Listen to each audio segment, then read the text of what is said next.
विठ्ठल विठ्ठल विठ्ठल विठ्ठल विठ्ठल विठ्ठल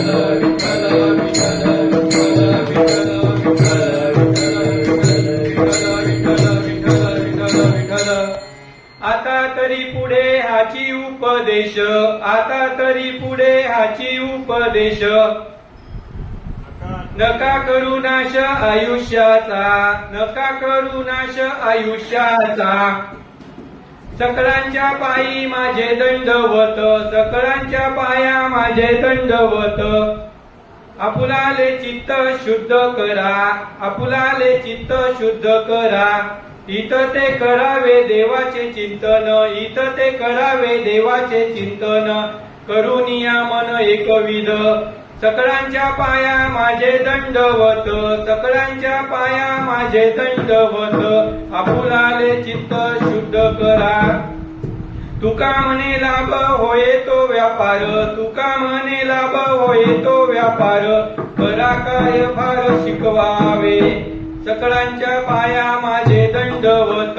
आपुलाले चित्त शुद्ध करा, सकळांच्या पाया माझे दंडवत. आपुलाले चित्त शुद्ध करा. विठ्ठल विठ्ठल विठ्ठल विठ्ठल विठ्ठल. पांडुरंगाचा प्रथम नमन, पांडुरंगाचा प्रथम नमन. पांडुरंगाचा प्रथम नमन, पांडुरंगाचा प्रथम नमन. तुझे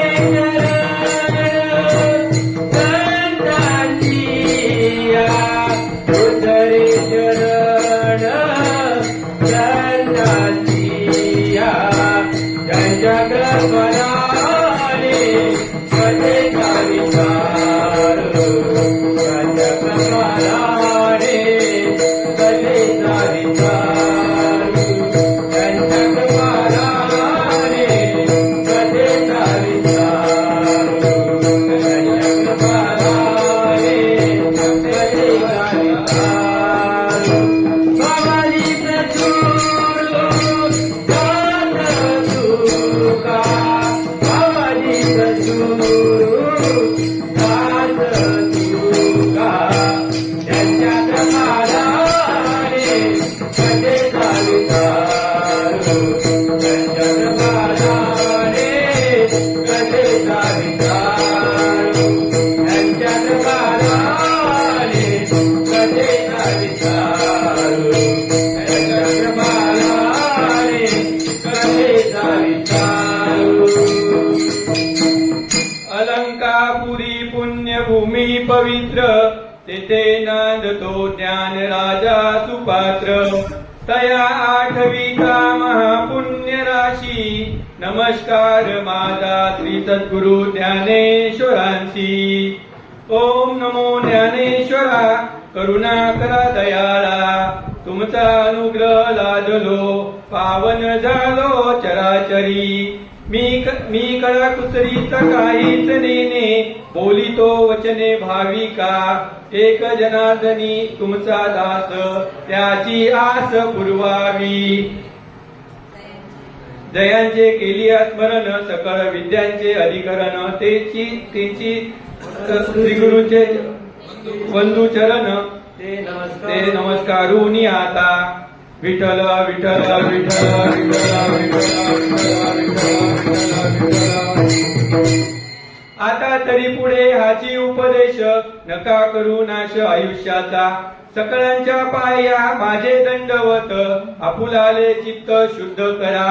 हित ते करावे देवाचे चिंतन, करुनिया मन एकविध. तुका म्हणे लाभ होय तो व्यापार, करा फार काय शिकवावे. प्रस्तुत अभंगामध्ये प्रस्तुत प्रसंगी प्राप्त सेवेसाठी जगद्गुरु संत तुकोबारायांचा 4 चरणांचा हा अभंग, उपदेशपर अभंग आजच्या या कीर्तनरूपी सेवेसाठी निवडलेला आहे. कीर्तनरूपी सेवेला प्रारंभ करण्यापूर्वी थोडं अल्पसा परिहार देणे गरजेचं आहे. आपल्याला सर्वांना माहिती आहे की आजचं जीवन हे धकाधकीचं जीवन आहे आणि आजच्या या धकाधकीच्या जीवनामध्ये आपण सर्व वयस्कर आहोत. आपण जर शिक्षण घ्यायचं म्हटलं असतं, वारकरी संप्रदायाचं किंवा कीर्तन रूपी सेवा स्वीकारायची म्हटली असती तर आपण पूर्ण वेळ देऊ शकलो नसतो. आणि म्हणून आज या ठिकाणी सर्वात प्रथम आभार श्रीहरी कीर्तन प्रबोधिनीचे सर्व संचालक यांचे या ठिकाणी मी मांडू इच्छितो. त्याचं कारण असं आहे की जर त्यांनी ही ऑनलाईन सेवा सुरू केली नसती तर कदाचित आपण या ठिकाणी एकत्र जमलोच नसतो. आणि म्हणून सर्वप्रथम मी त्यांचे आभार मानतो.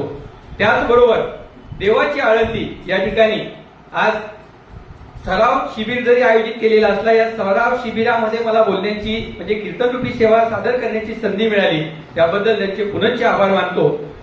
गुरु गोविंद दोऊ खडे काके लागू पाय, कबीरजींनी म्हटलेलं आहे, गुरु गोविंद दोऊ खडे काके लागू पाय, गुरु बलहारी गोविंद बलहारी, गुरु दीपक बताय. आपले दीपक गुरुजी, दीपक जेवणे महाराज, जे खरोखरच दीपक सारखेच आपल्याला ज्ञान देत आहेत. आणि म्हणून त्यांचे देखील पुनश्च या ठिकाणी आभार मानतो. त्याचबरोबर मृदुंग वादक आहेत, पेटी वादक आहेत, गायक आहेत, तबला, त्यानंतर टाळकरी आहेत आणि आपण सर्व आहात. म्हणूनच कीर्तनरूपी सेवा या ठिकाणी पार पडत आहे.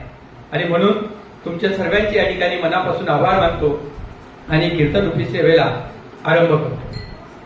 विठ्ठल विठ्ठल विठ्ठल विठ्ठल. प्रस्तुत अभंगामध्ये संत तुकोबाराय या ठिकाणी याचा भावार्थामध्ये असं म्हणतायत की आता तरी पुढे हाची उपदेश नका करू नाश आयुष्याचा. आपल्याला हा मानवी देह लाभलेला आहे, सुंदरसा मानवी देह लाभलेला आहे. परंतु या सुंदरशा मानवी देहाचा जर आपण योग्य पद्धतीने वापर केला नाही तर त्याचा नाश होणार आहे. शरीर विनाशकारी आहे, नश्वर आहे. परंतु जेवढे दिवस आपण जगणार आहोत तेवढे दिवस आपले सुखाचे जर जगायचे असतील तर परमेश्वराचं नामस्मरण करा, हे या ठिकाणी तुकोबाराय आपल्याला सांगू इच्छितात.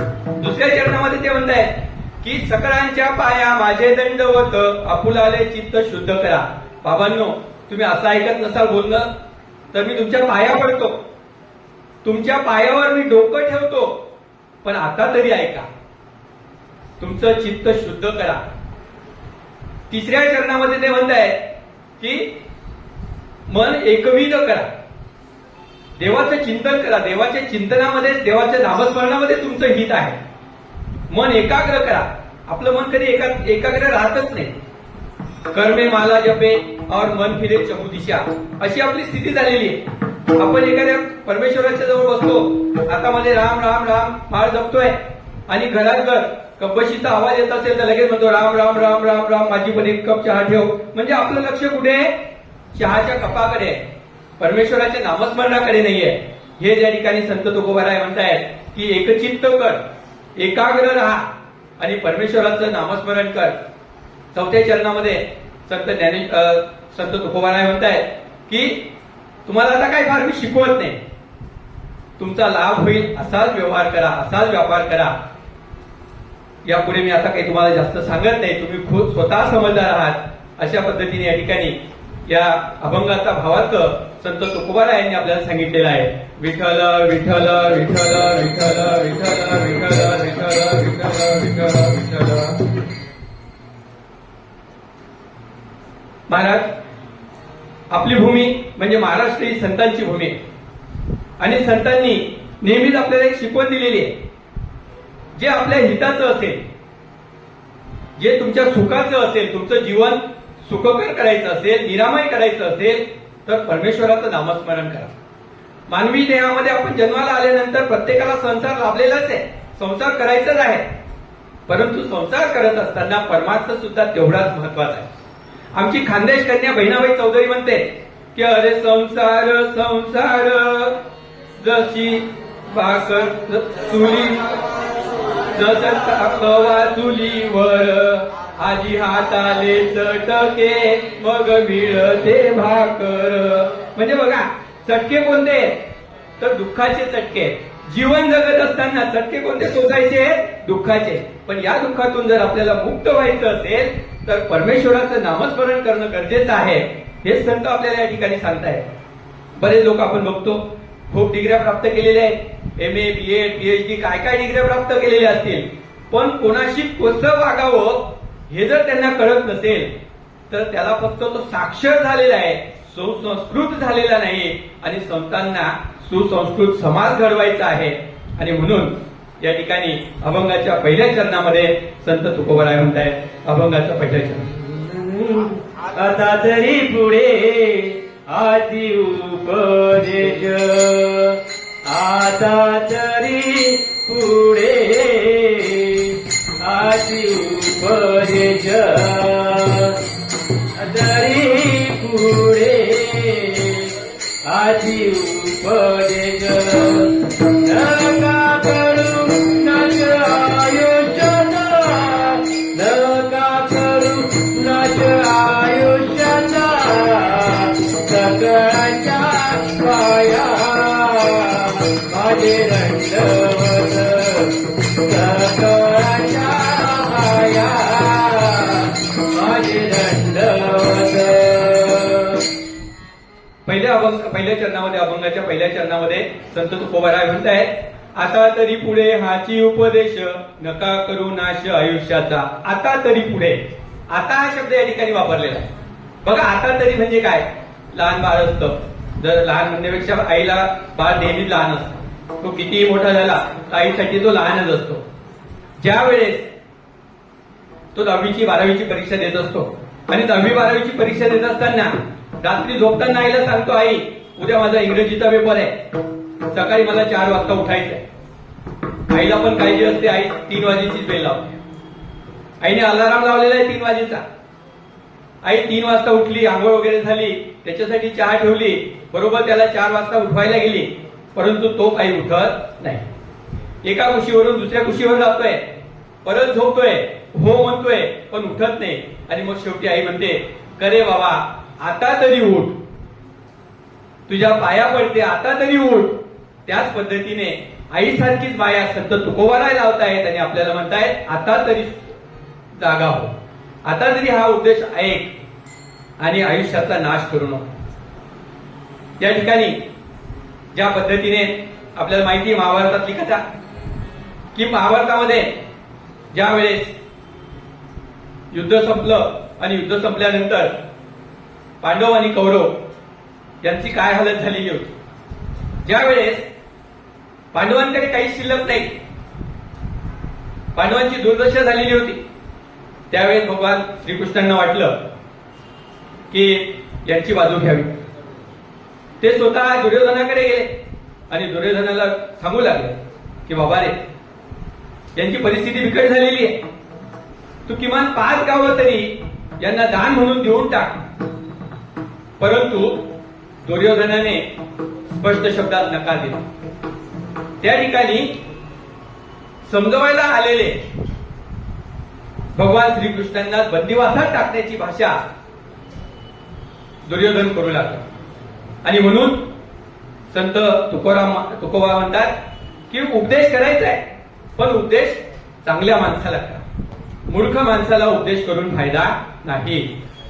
एका सुभाषितकारांनी छान म्हटलेलं आहे, उपदेशोही मूर्खनाम प्रकोपायन शांतये, पैपानम भुजंग नागम केवल विषवर्धनम. म्हणजे काय, तर जर तुम्ही एखाद्या मूर्खाला उपदेश करायला लागला तर तो तुमचं म्हणणं ऐकूनच घेणार नाही. तो तुम्ही कितीही जीव पटकून सांगायला लागले, तुम्ही डोकं जरी त्याच्या पायावर ठेवलं तरी माझंच खरं असं तो म्हणेल, तुमचं म्हणणं ऐकून घेणार नाही. आणि मग अशा वेळेस अशा माणसांच्या नादी लागून काय फायदा आहे. मग अशा लोकांना आपण उपदेश करायचं ना आपलं रक्त आठवायचं का. अशा लोकांना उपदेश करू नका.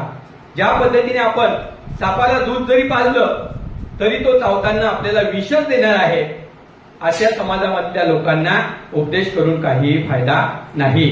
हे ज्या ठिकाणी संत तुकोबराय म्हणतायत. मी एक छोटीशी गोष्ट याच्यावरून सांगतो की कशा लोकांना कोणत्या प्रकारे उपदेश करावा लागतो किंवा करू नये. दुपारी आपला विषय झाला, महाराजांनी सांगितलं आणि मी त्या ऐराणीतली जे गोष्ट तुम्हाला या ठिकाणी सांगतो. मी जळगाव जिल्हामा चोपडा तालुकाना आडावत गावमा शिक्षक म्हणून काम करत. आता ग्रामीण भाग किंवा खेडामा जर देख तर त्या ठिकाणी पोरसले शाळामा धाडानं काम कमी आणि वावरमा धाडानं काम जास्त करत असतो. आणि एवढंच नाही तर बाप जास्त दारू पिवाले आणि पोरगा जास्त कामले. मनच वर्ग नाही दहावीना पोरगा सोनू मनीसन तो 2 महिना होईना काही शाळामा येईनी. आणि ज्यावेळेस तो शाळामा येईनी त्यावेळेस मी त्यांना घर गो आणि घर देसन त्यांनी पाहिले विचार का ताई तुम्हाला सोनू शाळामा का आपलं येत नाही. त्यावेळेस त्यांनी मला सांगायला लागली की सर काय करू मला बी गहन वाटत की मला पोऱ्या शिकायला पाहिजे पण त्यान बाप दारू पेस आणि मी कामले जास आणि त्याला बी कामलेली जास त्यामुळे तो शाळेमा येत नाही. मग मी विचार करा की त्यान बापले समजायला देखून आणि म्हणून त्यान मायला विचार की ताई सोनून पप्पा केव्हा येणार आहे. सोनून पप्पा होणार का मी समजायला देखस. तेवढा माझा सोनूना पप्पा रस्त्यानं माप लिसन हीच जाणता रस्त्यानं माप लिसन म्हणजे समजणार शिन तुमले टोलट झालं ती रांधा हा बरोबर इकडून तिकडून बरोबर लोकांना देतात हीच रांधा. जसा उन्हा घरमा मला देख आणि मला देखील सर म्हणायला लागणार राम राम हो गुरुजी बीबी राम राम करा. मला थोडं बरं वाटणं म्हणतं पेल माणूस बी राम राम करा ना. आणि मग याला फायदा शेवा शिकारी सर असं वाटायला लागलं. त्याला सांगा की का हो दादा तुम्हाला सोनू 2 महिना होईना शाळेमा येईल निशे तो वय तो म्हणायला लागणार हा ते काही नाही आता देखा त्यात नाव काय टाकणे. मी त्याला समजावण्याचा प्रयत्न करा दादा शिक्षण ऐवागी नेंदूच शेव शिक्षणाशिवाय तरुणोपाय नाही सर्व परिकन प्रयत्न करा शिकायचं सांगितलं पण काही फायदा पडे नाही. मग शेवटी त्याला असं वाटलं याला कटाळा नाही आठवण दाढे वगैरे आणि म्हणून सांगा बरं गुरुजी कालदीस पासून सर्व बंद कालदीस पासून सर्व बंद. मला एवढा आनंद होय ना का मला या 2 गोष्टी सांगामुळे या माणूस दारू बंद होईल आणि काय फायदा आहे वा काय भारी गोष्ट आहे. मी चहा लिहिणी आणि बाहेर निघलो पण एका म्हटलं अजून खात्री करली परत कर मागू आणि विचार दादा तुम्ही बंद सांगेल बरं परत सांगायला लागणार तो म्हणून गुरुजी बंद म्हणजे बंद बंद म्हणजे बंद. मला थोडस अजून उठू ना मग मला विचारली ना दादा बंद तर तुम्ही सांग पण बंद म्हणजे काय हो. मन पोऱ्याला शाळामा धाडणं बंद आणि तुमनं घर येवानं बंद. मना पोऱ्याला शाळामा धाडणं बंद आणि तुमनं घर येणं बंद. म्हणजे बघा एवढं सर्व शिकायची सर फायदा होईल का नाही. म्हणून मूर्ख लोक नांदे लागू नका.